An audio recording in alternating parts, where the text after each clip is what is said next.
Bom dia, meus irmãos queridos, vocês que estão em casa. Hoje nós estamos reiniciando a nossa EBD, transmitindo diretamente da nossa igreja para você em casa, mas as nossas classes estão recomeçando. Você no próximo domingo poderá vir e estar novamente conosco aqui em classe. Mas hoje e também todos os domingos nós teremos a oportunidade de estar falando com você. Hoje estou iniciando, naturalmente em outro domingo teremos um outro professor fazendo o mesmo trabalho, tá bom? Então que você seja também, aproveite esta oportunidade, tá bom? Nós vamos orar, você está participando da nossa IBD e nós vamos estar orando a Deus neste momento, pedindo a Deus pela sua vida e agradecendo a Deus pela sua casa e por este ano que inicia. Vamos orar? Então pare onde você está agora, tá? Em casa, assistindo e participando, e vamos orar juntos. Meu Deus, muito obrigado por este ano novo que inicia. Pedimos a tua direção para as nossas vidas. Pedimos, Senhor, que o Senhor seja pronto em abençoar a cada um dos nossos irmãos que estão em casa e em outro qualquer lugar, participando da nossa EBD neste primeiro domingo do ano.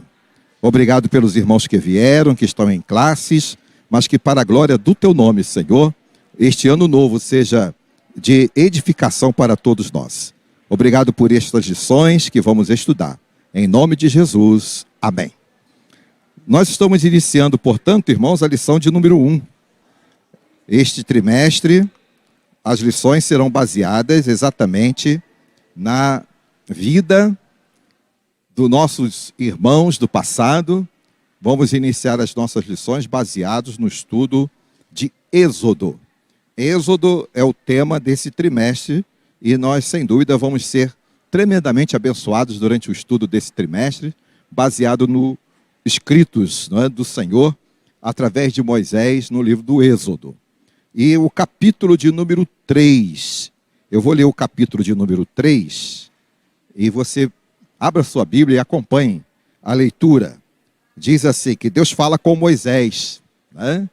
Deus falando com Moisés. Você sabe que o Êxodo é a história da saída do povo do Senhor da terra do Egito e que caminhando, né, para a terra prometida. Mas há uma série de coisas que aconteceram na vida daquele povo. Aquele povo chegou no Egito através de José. Essa história você conhece, não é?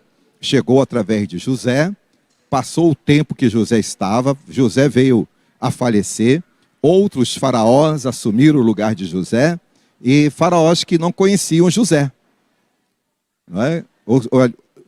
Assumiram no tempo de José, era um, e no tempo em que José havia falecido, outros faraós que não conheciam José. E esse povo, esses faraós e essas autoridades do Egito, perceberam o crescimento do povo de Israel nos dias que estavam ali no Egito. O que aconteceu? Escravizaram o nosso povo ali. Os nossos irmãos foram escravizados com trabalhos forçados. Cresceu numericamente, cresceu poderosamente aquele povo. E eles estavam ali pedindo ao Senhor, né, socorro, sem dúvida. E o Senhor envia Moisés. Mas tem todo um enredo, não é, de como tudo isto aconteceu. Mas você deve se lembrar que Moisés é aquele bebê que foi providencialmente, talvez eu poderia dizer, por vontade de Deus, não é? Preservado da matança dos meninos. Achado exatamente no rio, não é? Que vinha boiando o seu cestinho, navegando naquele rio, achado pela filha de Faraó. E a princesa achou e deu a ele o nome de Moisés. Moisés significa o quê? Tirado das águas. Tirado das águas. Então, a partir dali, Deus envia a Moisés para ser o homem que seria usado para tirar o povo da escravidão, tirar o povo daquela situação em que eles se encontravam ali nos dias de de Faraó, né, que escravizou tremendamente aquele povo. Então eu vou voltar com você lá no capítulo de número 1. Êxodo, capítulo de número 1. E vamos ler juntos. É uma narrativa de tudo que aconteceu, de toda a história. Vamos ler juntos. Os sofrimentos dos filhos de Israel. Depois de toda essa narrativa, né, nós vamos perceber o sofrimento dos filhos de Israel. Então você que está em casa, acompanhe direitinho a leitura do texto. Olha só. Estes, pois, são os nomes dos filhos de Israel. Qual era o nome dos filhos de Israel? Aqueles que entraram no Egito com Jacó. E cada um entrou com a sua casa. Então é a narrativa daquele tempo em que Jacó, com toda a sua casa, veio para o Egito por permissão do faraó dos dias de José. Lembra disso? Então quem são eles? Rúben, filho de Jacó, tá?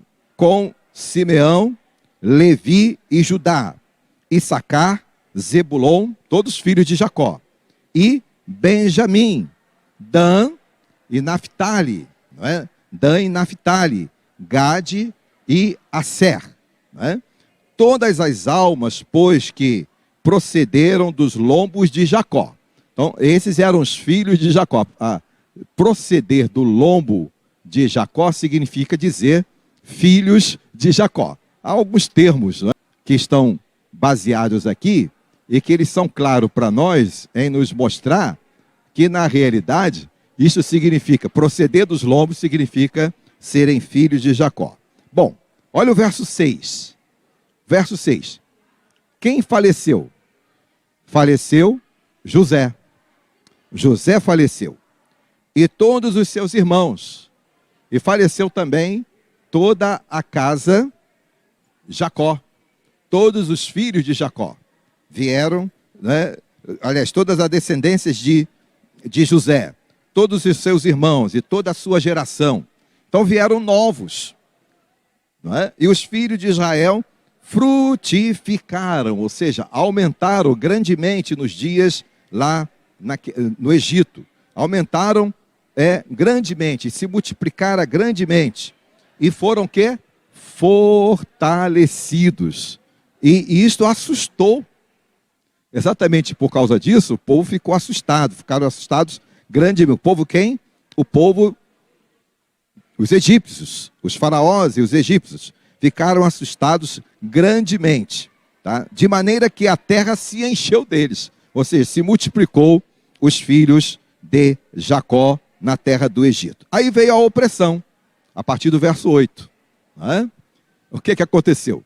Vendo a multiplicação dos filhos de Jacó, vendo a multiplicação dos filhos de Israel, crescendo grandemente ali, então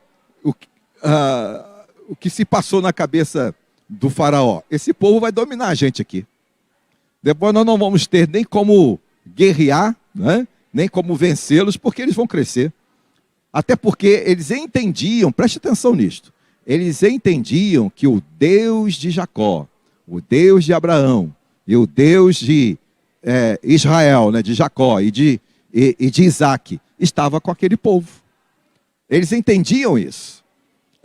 Eles percebiam isso. E aquele povo crescia grandemente e se fortalecia. Eu acho que esta expressão aqui, queridos irmãos, e você que nos ouve em qualquer lugar na face desta terra, né?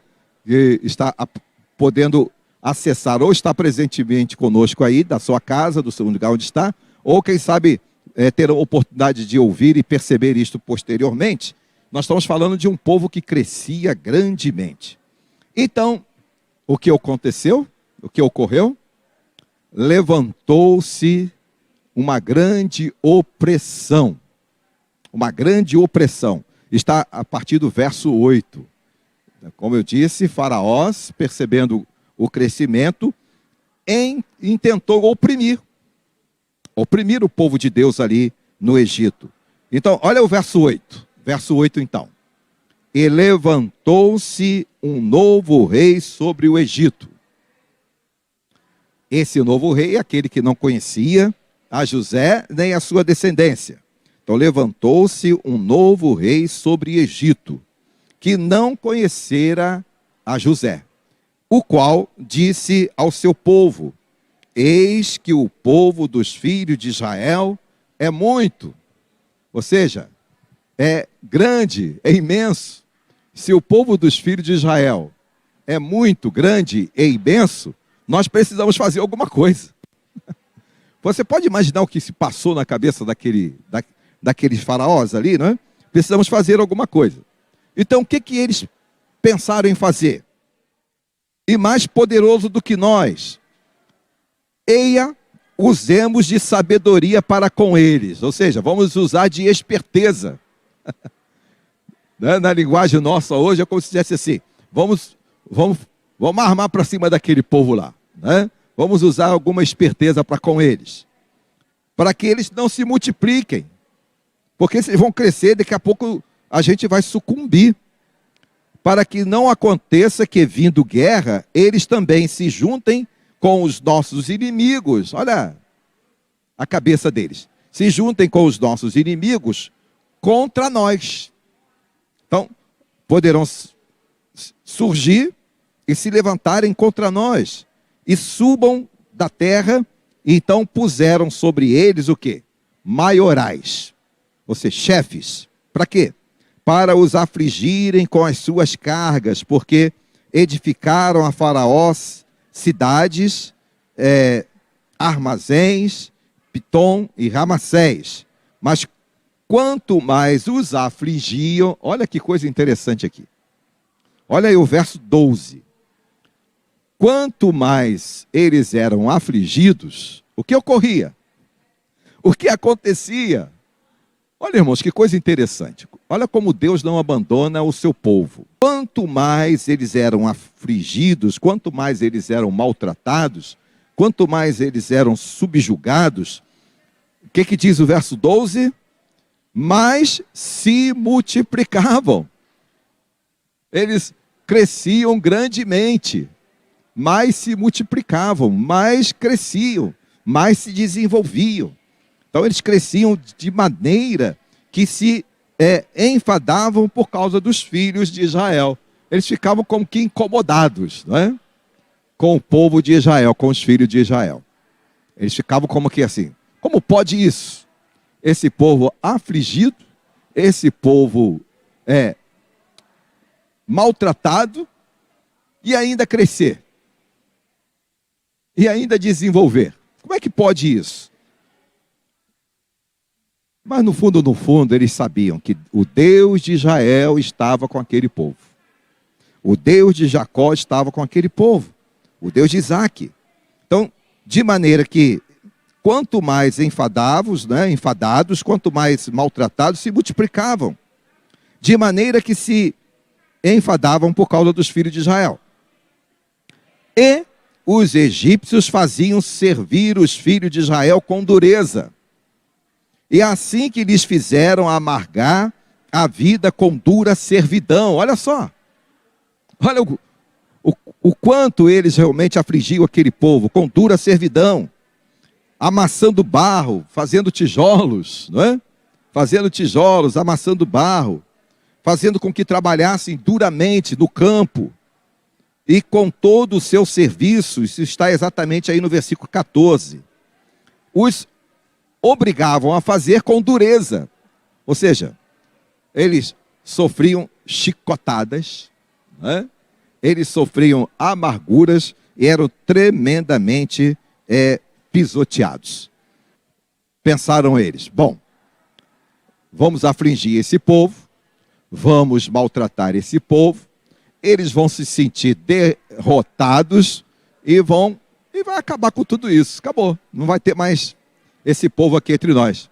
Mas o que acontecia? Exatamente ao contrário, o povo se multiplicava, né?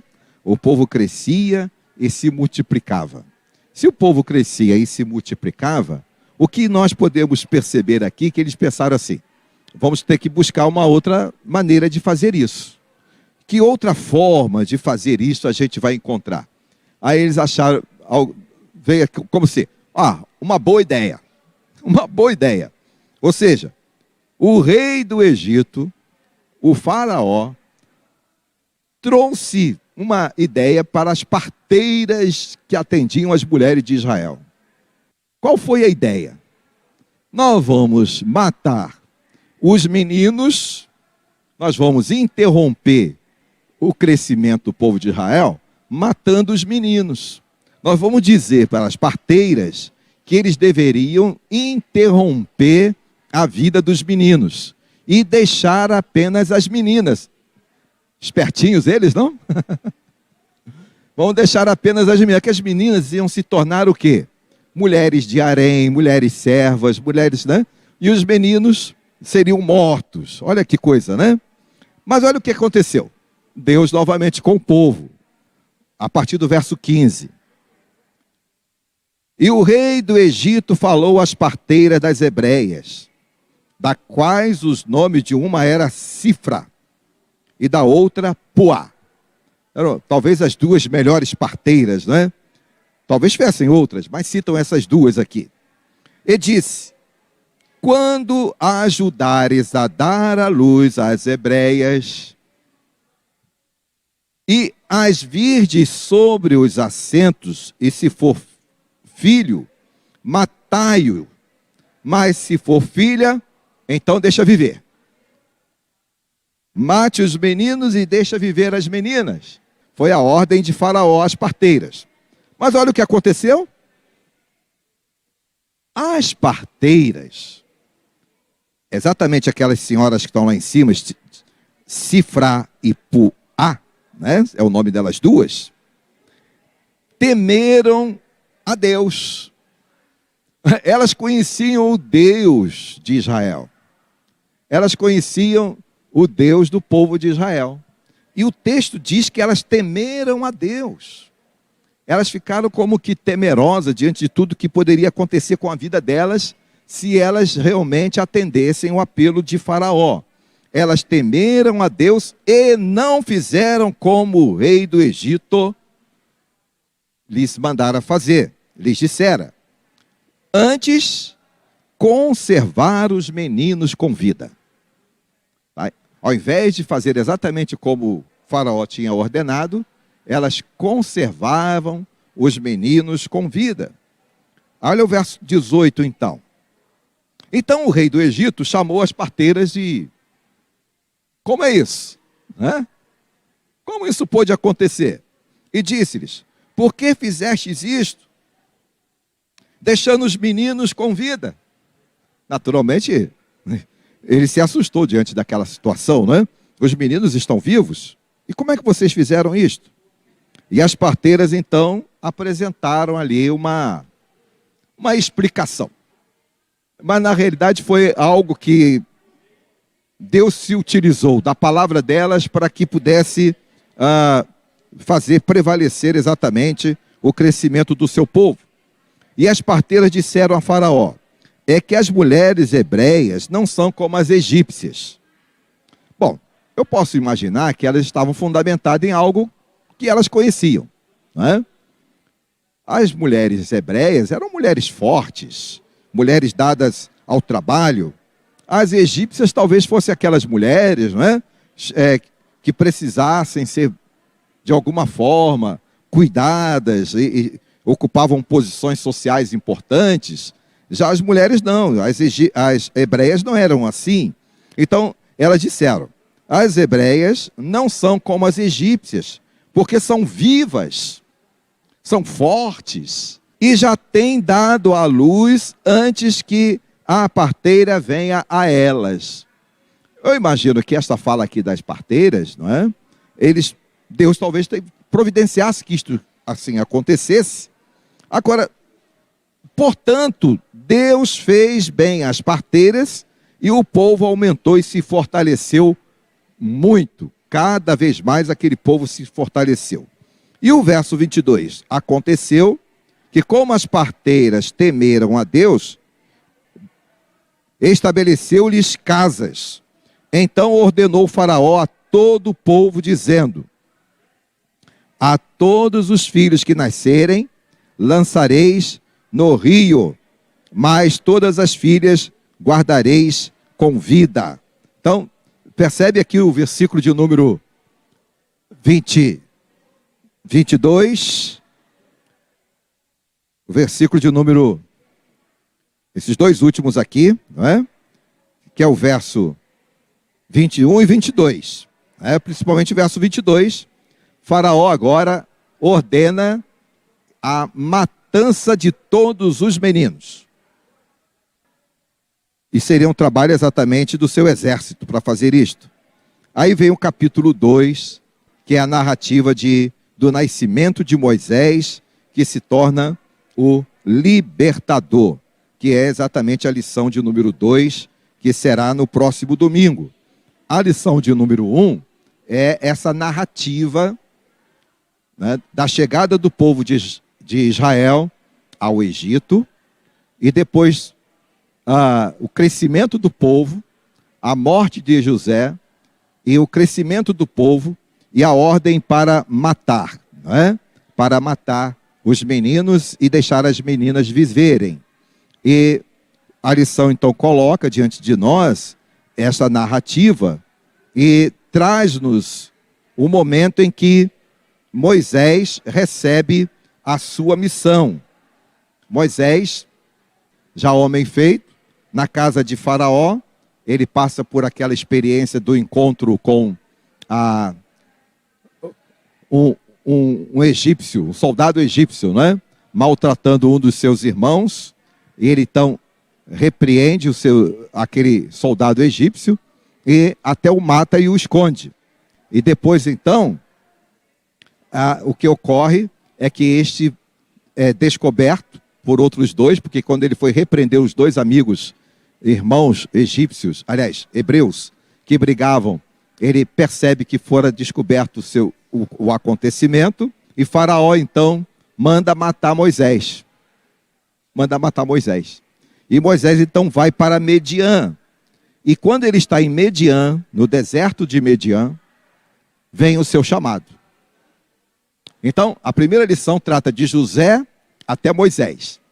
E Moisés agora está em Mediã, depois de todo esse acontecimento que você já conhece. Tá? O capítulo de número 2 fala do nascimento de Moisés e como ele foi parar na casa de Faraó. Né? E todos o ocorrido com ele posteriormente. E em Mediã, Deus chama Moisés. Aí vem a história da sarça ardente. Alguns entendem que a sarça pode significar o povo de Israel, mas a interpretação mais correta é que era a presença de Deus ali na vida de Moisés naquele momento. Moisés apresenta ao Senhor algumas desculpas, mas entende que ele deveria ir. E é aí que o Senhor diz para ele: diga para o povo que o eu sou enviou até você. Não é exatamente isso que está aí na lição de número 1. O eu sou. O que significa o eu sou? Eu sou significa o eterno. Aquele que vive para todo sempre. O eu sou me enviou a vós. E agora eles ouvem a palavra de Moisés. E Moisés então tem a experiência de ser recebido, porque entendeu que fora enviado pelo Senhor. Foi recebido.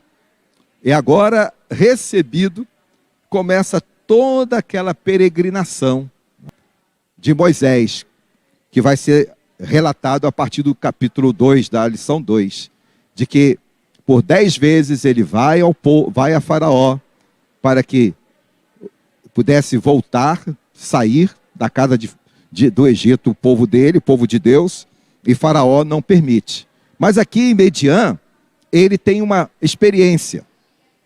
A sua chegada em Mediã, ele é recebido pelas filhas de Jetro, que era sacerdote em Mediã. Ele se casa com Zípora, e depois do seu casamento é que ele tem a experiência desse encontro com Deus.